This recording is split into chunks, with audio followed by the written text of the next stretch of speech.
All right, thank you for hanging out for this last lightning talk.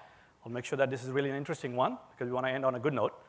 And I'm Ash Bhalgat from Mellanox Technologies. I am Senior Director for Cloud Market Development. And I'll be talking today about Mellanox a little bit. I think a lot of you folks probably know who Mellanox is. But I'll be giving a little bit of introduction about how Mellanox does some intelligent and open networking that just fits into what Open19's mission and charter is. So let's talk about that. A little bit overview of what Mellanox does or who Mellanox is basically before we go into what we do. We are a global company. We have two headquarters, one in Israel, in Yokneam, and then one in Sunnyvale in California. We have about 2,900 employees, worldwide sales offices. It's a publicly listed company. About $1 billion revenue is what we are clocking towards this year. And we have been upping our guidance for the revenues for the last 2 quarters and meeting and exceeding it. So it's really good news. We're seeing a lot of growth, and we'll talk about that, why we are seeing that growth and where is it coming from. And we've been founded in 1999, so it's a pretty relatively young company in that sense to kind of achieve the growth that we're seeing right now. We do basically something called as end-to-end networking solutions. So it's really important for us as a company that our vision is to solve the networking problems not in an isolated fashion or in a siloed manner. We do something that's end-to-end networking, and that you can see that across our portfolio. And it's targeted for solving the problems for doing intelligent networking, smart networking across a variety of industries or a variety of markets. And that would be from HPC, enterprise, to storage, to cloud, to big data, machine learning, security, telco cloud, the upcoming one. All of that is basically the target markets for us because there's a lot of technology here that's kind of used across the board within these verticals or these horizontal markets. We build our own ICs. That's one of a lot of people don't know about Mellanox is we are not a merchant silicon company. In a sense, we build our own ICs, we don't buy it from somebody and just build the same products that everybody else builds. We have our products that are highly differentiated because we have an innovative intellectual property that goes into our hardware chips. So we have the ICs that basically form the foundation for building all of our products in different form factors. We have InfiniBand as one of our, is our key heritage in this industry. Mellanox is known for InfiniBand interconnect technology.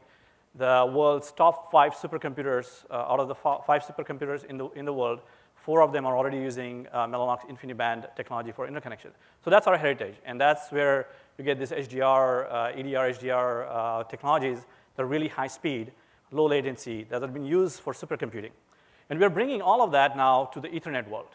So the Ethernet is evolving and is keeping in parity, almost catching up with the InfiniBand in terms of really providing good speeds and feeds, reliability, and low latency.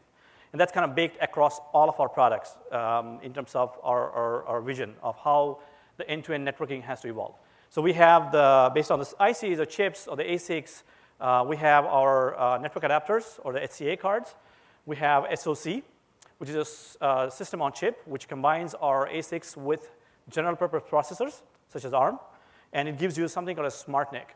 I want to share a story here pause for a second, something that Chris talked in the morning about how he's seeing that the world is changing, right, for good, from a hardware-based, industry or hardware-based everything world where we had appliances in the networking industry for everything, routing, switching, load balancing, whatever you call it, you had an appliance which is purpose-built, right? And that lent itself to a very inflexible world, which we all know that it's capex heavy, it's innovation deficient kind of approach.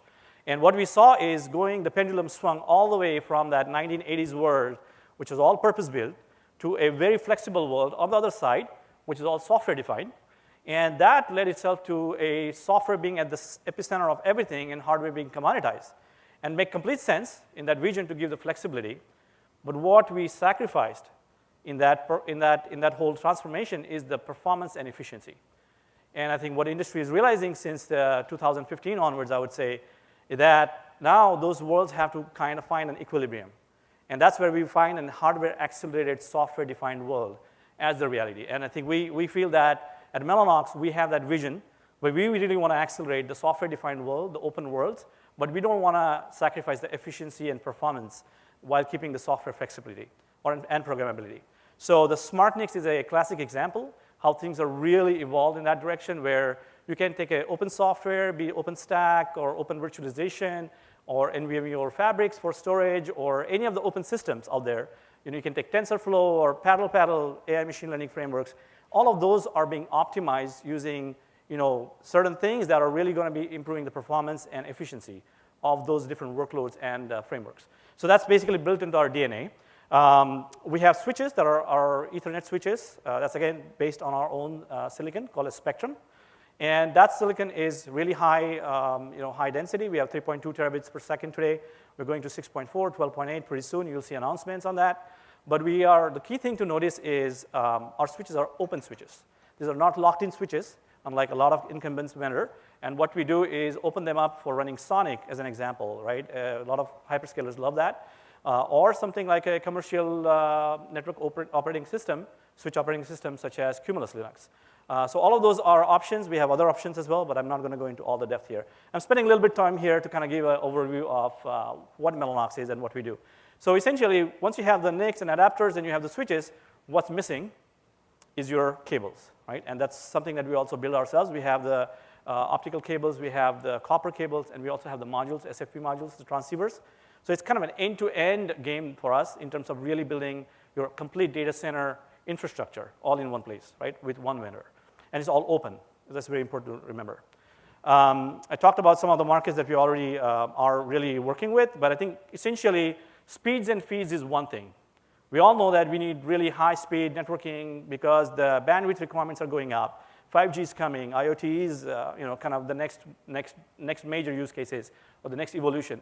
But the point is, the speeds and feeds is one thing. You also need some intelligent networking capabilities or smart cloud capabilities, I call it.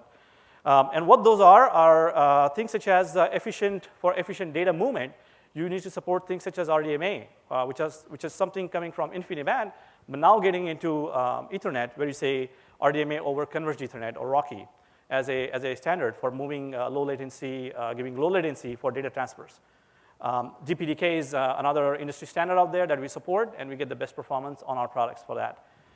Virtualization and security acceleration is also important because if you're using a virtualization in any of your telco cloud has a lot more bias towards virtualization, which is really completely understandable. But it adds a lot of penalty in terms of performance bottlenecks. So same thing if you take it to the edge cloud, you build an edge cloud for 5G, and if you're going to use virtualization for server virtualization, for example, or virtual networking, you're going to see penalties because of the inefficiency built into software-based processing. And using x86 for everything is not the best way because x86 is a general purpose CPU, which means it's not suitable for really specialized or skilled kind of workloads. It's going to do a general application programming pretty well, but not really network processing or overlay networking and all of those things. So really OVS is a technology out there, vRouters, vSwitches. You can accelerate those using Mellanox products. Also security acceleration for IPsec, encryption, decryption, all of that already built into the hardware that we have. Lastly, also importantly, that application acceleration, such as the frameworks we have for AI, machine learning, big data, et cetera, all of those are also important to kind of accelerate, not just the key technologies or functions for the networking. And that's basically what we see our vision as, really building the products in a holistic manner, not just on the speeds and feed side, but also intelligent networking side. And this is a little bit kind of going into the Ethernet adapter portfolio specifically. What we have different form factors. The world is not, all 5 fingers are not the same in terms of your needs. So we really have different form factors to cater to our customers' needs. For example, for the NICs or the adapters, we have OCP-based connectors on our adapters, so that can be perfect for the OCP-based systems.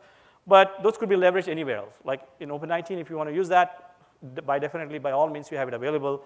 We have the standalone PCIe NICs that are using the edge connectors. We have those. We have something called as a unique technology that would really be interesting for Open19-based systems. It's called as Socket Direct. And Socket Direct is a way to kind of, in a typical dual socket CPU or quad socket CPU, where you have multiple CPUs, you always find that the CPUs communicate each other through an internal bus called as QPI. And the QPI is a very slow bus in terms of really what you can see the performance-wise. When you're getting 200 gig from the wire on the network side, QPI is really a limited amount of bandwidth between the CPUs. And that happens because of the NUMA awareness issues within the different CPUs, within the sockets. And so what we do is we provide dedicated PCIe to those CPUs within to each of the sockets within the CPU. And that basically gives you really a good bandwidth and high performance for each of your CPUs in the socket. So that's really a differentiating technology that's very important for Open Lighting platform. I know a lot of, some of the vendors are already looking into baking that into their servers. Also, a technology such as a multi-host, which lets you have high-density CPUs into a server brick, but lets you divide up a, let's say, by 32 or by 16 lane PCIe bandwidth into chunks. So you could do, for example, 4 by 4 lanes of 4 PCIe buses going to each of the 4 CPUs that may not be needing a lot of CPU bandwidth. So those are kind of innovative, innovative solutions out there that we can bring to this community. We already are working with the community on that. I just want to give a preview of what's out there. And then we have a variety of different form factors and speeds and feeds for different products which we have. One of the things I want to show, share with you folks today is how things have changed in the cloud industry. And that's across the board, specifically on the Ethernet side of things. 10 gig is seeing yourself in the rearview mirror, basically, right? Things are moving forward, and things are now getting all up to 25 gig and above. 25 gig is the new 10 gig, as we call it. And that's because if you see last year, 22% of the market was really somewhere around the 25 gig and above market. The forecast from most of the well-recognized analysts out there is that this market is going to 55% for 25 gig and above in another 3 years. And I'll show you some numbers of what's happening right now in a second. But the market is moving from 10 gig to 25 gig and above. And that's basically the trend that we're seeing. One of the things to understand is that this trend is driven by, number one, the US hyperscalers. And we've been deployed in a lot of these hyperscalers today with Microsoft and Alibaba and Tencent and some of the other ones that I cannot name yet publicly. But those are the hyperscalers using Mellanox technologies for really the high-speed Ethernet networking. We are number two, basically the number two demand for this kind of technology for 25 gig and above is in the BATs in China. And then number three is the third wave that we're seeing right now with the tier 2, tier 3 cloud. Open19 is definitely part of that, along with the telcos and the storage vendors. So I think all of that is telling us that the world is moving up. We have heard many presentations today talking about why we need to have more bandwidth and how things are really needed for making the data centers smarter, and that's what we are doing. Just to show the numbers in terms of the 25 gig and above growth, on the left-hand side, you'll see that we're going from almost, as a revenue, we'd see that not for us, but for the industry, we've pretty much doubled our revenue from Q1 of 17 to the Q1 of 18. This is for the industry in general. It's 100% growth in the 25 gig and above market. We have gained a lot of market share in that transition. As Mellanox, we have gone up to 65% of market share, and that is as of last quarter. We've actually went to now 68% as of Q2 of 18. So that is really telling us that there's a whole lot of transition happening towards 25 gig and above. But I think that makes you think, okay, this is all about hardware, isn't it? Mellanox is all about hardware. Well, I think that's kind of a myth that I want to bust. And what I want to say is, we have more software engineers than the hardware engineers. And why is that? As a hardware company, why would you need more software engineers? Well, we believe in open source and open networking. And that's our DNA, that's our mantra. That's how we got started. That's how we get deployed in all these hyperscale environments or some of our enterprises that want to have private cloud or hybrid clouds. And what we are really doing is being part of the community. So we are here at the Open19 because, of course, we love you all, and everybody loves you all here. But we are part of Open19 because we believe in this mission of really the edge cloud. And so is our involvement in the other communities. So we are part of the Sonic initiative from Microsoft, that's kind of pushing into the community. Sonic can run on our Spectrum switches. We support SI, which is an abstraction layer for the hardware, and that's been used by Sonic, for example.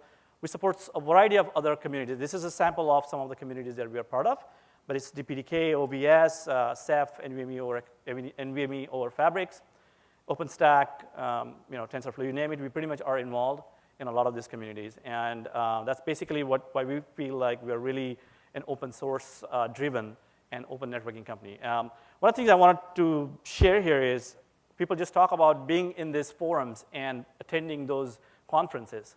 We are a company that actually believe in doing. Of course, a lot of companies do that, but we actually are contributing really heavily in the communities. As a Linux community, we are in the top 10 most contributions. in the industry. And this is what number that I want to share here. For the 4.8 kernel, we are actually the number 5 contributor, well ahead of a lot of bigger companies who have a lot more software engineers. So can you imagine that we are, as a company, collaborating across multiple projects, be the virtual switching or Rocky or TensorFlow, Hadoop frameworks, or NVMe or Fabric, SwitchDave. All of these are different initiatives, and our engineers are working to develop those technologies within the community, submit the blueprints, and do the upstream contributions into all of these different communities. So Linux is a major community, so I just want to take an example of Linux. That's pretty much it. I just want to thank again you all and the community here for giving us a chance to kind of present our vision and what we can do for the community, and we're really excited to be here. Thank you.